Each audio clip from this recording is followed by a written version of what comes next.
न मेरा रोने में विश्वास है, न रुलाने में विश्वास है।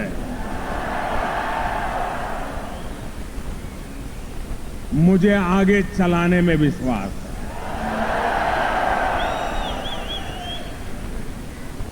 और देश चल पड़ा है। हर कोई नए सपने लेकर के निकल पड़ा है।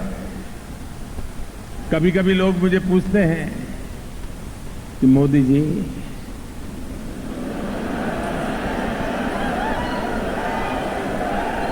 आपने काम तो बहुत किया, हर क्षेत्र में काम किया, लेकिन आपने लोगों में इतनी आशा जगा दी, इतनी अपेक्षाएं जगा दी कि उसको तो आप पूरा नहीं कर पाएंगे। मैंने कहा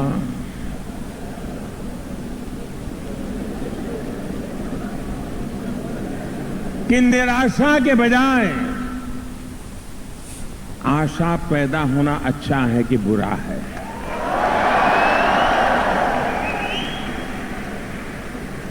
नई आकांक्षाएं जगना अच्छा है कि बुरा है। मैंने कहा हमें गर्व होना चाहिए कि देश में एक ऐसी सरकार बनी है जिसने 125 करोड़ देशवासियों के सपनों को जगा दिया है। देश में एक ऐसी सरकार काम कर रही है जिस काम को देख करके उसको लगता है अरे मोदी जी इतना कर सकते हैं तो ये भी कर देंगे।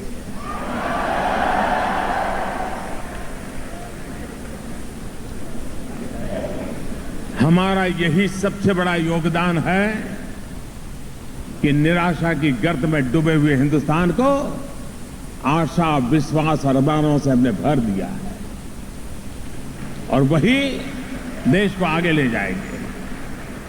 यही ताकत है जो देश को आगे ले जाएगी। कोई कल्पना कर सकता है स्वच्छता जैसा विषय देशवासियों ने अपना बना लिया, वरना हमारे देश का हाल क्या था? 2 शब्द हमारे जहन में गर कर गए थे। 2 शब्द ऐसे हमारे सार्वजनिक जीवन का हिस्सा बन गए थे और उसी ने देश को पटरी से नीचे उतार दिया था। वो 2 शब्द कौन से थे? कोई भी काम हो तो पहला सवाल आता था मेरा क्या? था कि नहीं था? ऐसा था कि नहीं था? ऐसा था कि नहीं था? अच्छा मान लीजिए कोई कहेगा भाई तेरा कुछ नहीं, भाई मैं तो उसमें तुझे कुछ दे नहीं सकता हूं, तेरा कुछ हो नहीं सकता है। तो फिर दूसरा शब्द आता था मुझे क्या?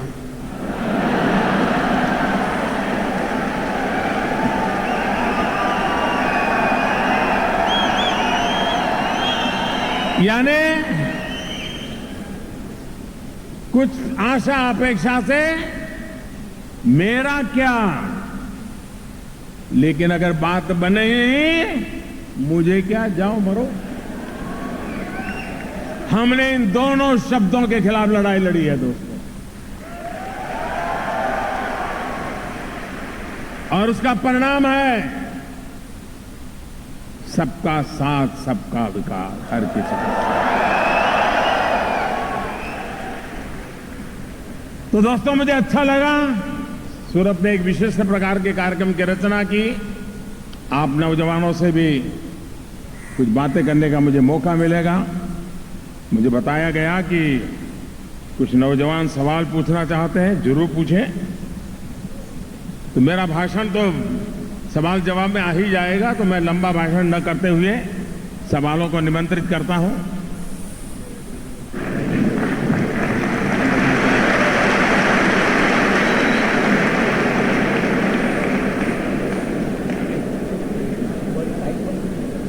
एंकर का फोन चल रहा है क्या? जी जी शुरू हो गया। हाँ।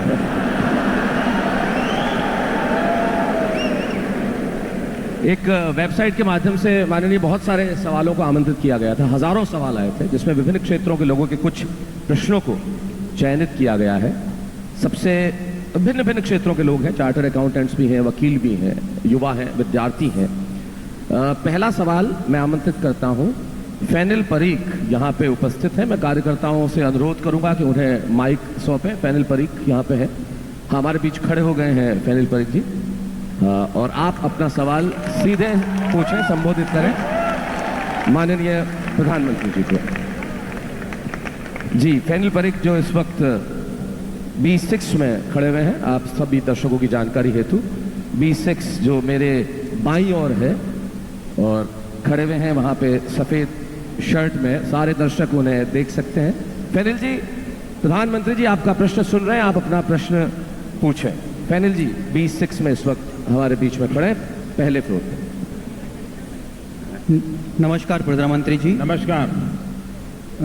मैं एक कंप्यूटर इंजीनियर हूँ और सर पहले देश में मानसिकता थी कि इस देश का कुछ नहीं हो सकता है, पर इसमें अभी मैं बदलाव देख रहा हूँ। तो मेरा प्रश्न ये है कि ये बदलाव संभव कैसे हुआ? धन्यवाद जी। मैं सबसे पहले तो आपका धन्यवाद करता हूं, आपका अभिनंदन करता हूं कि आपने बदलाव को महसूस किया।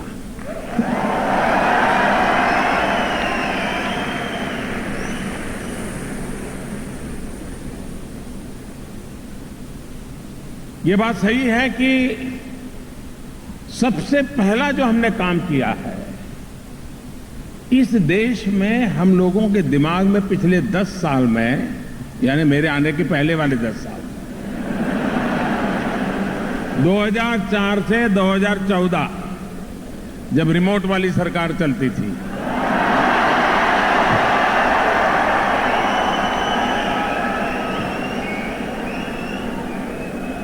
उस समय के हालात ये थे कि हर किसी ने मान लिया कुछ होने वाला नहीं, खेल खत्म। अब ऐसे ही गुजारा कर लो भाई, जो नसीब में था वो होगा। एक मानसिकता घर कर गई थी कि कुछ भी नहीं बदल सकता है। हमने सबसे पहला काम किया है, उन मानसिकता को ही बदल दिया है। सब कुछ बदल सकता है। आपने देखा होगा कि पहले अखबारों की सुर्खियां देख लीजिए, 2013-14 के अखबार निकालिए, आए दिन खबर आती रही, ये घोटाला, वो घोटाला, ये घोटाला, आता तक नहीं आता था। 4.5 साल हो गए, खबरें बदली कि नहीं बदली? हेडलाइन बदली कि नहीं बदली? वरना उस समय कोयला घोटाला, 2G घोटाला, न तक ये जी कहां तक जाता है जानते हैं आप लोग।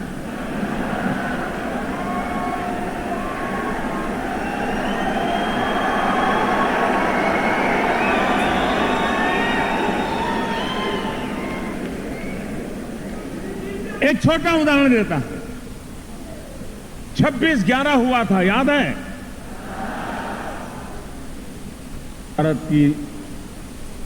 भारत के गौरवगान हो रहे हैं कि नहीं हो रहे हैं? मैं समझता हूं इतने कम समय में अगर हम दुनिया के अंदर भारत के हक का, ये सब हमारा हक था, लेकिन किसी ने कोशिश नहीं की, हमने नया कुछ नहीं किया, सिर्फ भारत का जो हक था उसको दिलाने की कोशिश की है, वो हमें आज मिला है।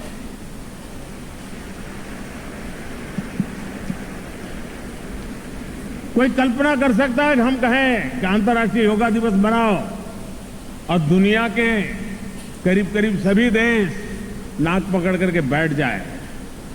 गर्व होता है कि नहीं होता है?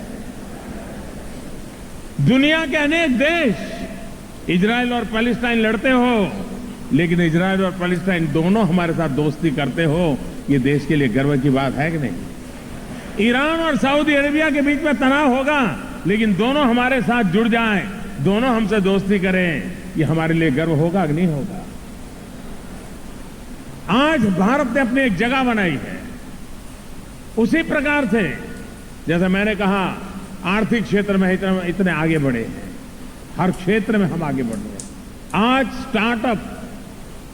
स्टार्टअप जो हमारे देश का 800 मिलियन यूथ हो, जिस देश के पास 800 मिलियन करीब 65% जनसंख्या 35 साल से कम उम्र की हो, वो देश जवान है, जवानी की ताकत है, जवानी का उमंग है, जवानी की ऊर्जा है, जवानी के सपने हैं, वो देश पीछे कैसे रह सकता है।